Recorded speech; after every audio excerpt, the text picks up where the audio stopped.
ہمارے حضرت رئیس المفسرین مولانا حسین علی رحمۃ اللہ علیہ، ان کا تصوف میں بڑا اعلیٰ مقام تھا اور بڑا اعلیٰ درجہ تھا، یعنی اللہ اللہ کرنا، اللہ اللہ سکھانا۔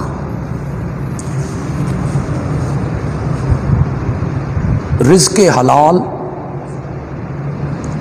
اس کے لیے شرط ہے، تو وہ تو اپنی زمینوں کی جو کمائی تھی وہ تک طالب علموں پہ خرچ کر دیتے۔ نواب آف بہاولپور اس نے ایک مسئلے کی پریشانی میں کسی نے کہا بھئی تیرا مسئلہ وہاں بھچرا والے مولانا حل کر سکتے ہیں۔ اس مسئلے کی پریشانی کے لیے وہ آیا تو انہوں نے اس کا مسئلہ حل کیا، تو اس نے یہ منظر دیکھا بھئی طالب علم ہے اور مدرسہ ہے اور پڑھائی ہو رہی ہے، تو اس نے پوچھا بھئی کس طرح گزارا ہوتا ہے، کھانا پینا؟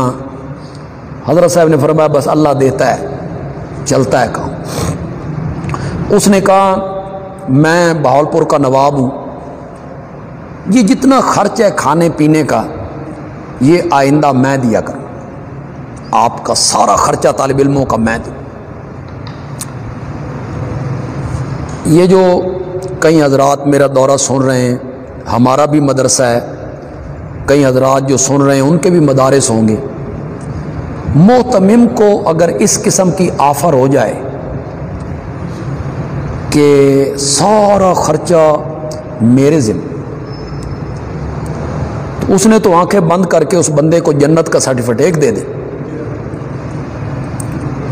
اور بڑا خوش ہونا ہے، قطع نظر اس بات سے کہ یہ سودی کاروبار کرتا ہے، بلیک میلر ہے، اس کی کمائی حلال کی نہیں ہے، ظلم کرتا ہے، لوگوں سے زمینیں پلاٹ چھینتا رہتا ہے۔ تو مولانا حسین علی رحمۃ اللہ علیہ نے نواب آف بہاولپور کو جواب دیا کہ یہ کہاں کہاں سے لوگ میرے پاس قرآن پڑھنے آتے ہیں، میں ان کے پیٹ میں مشکوک لقمے نہیں ڈالنا چاہتا،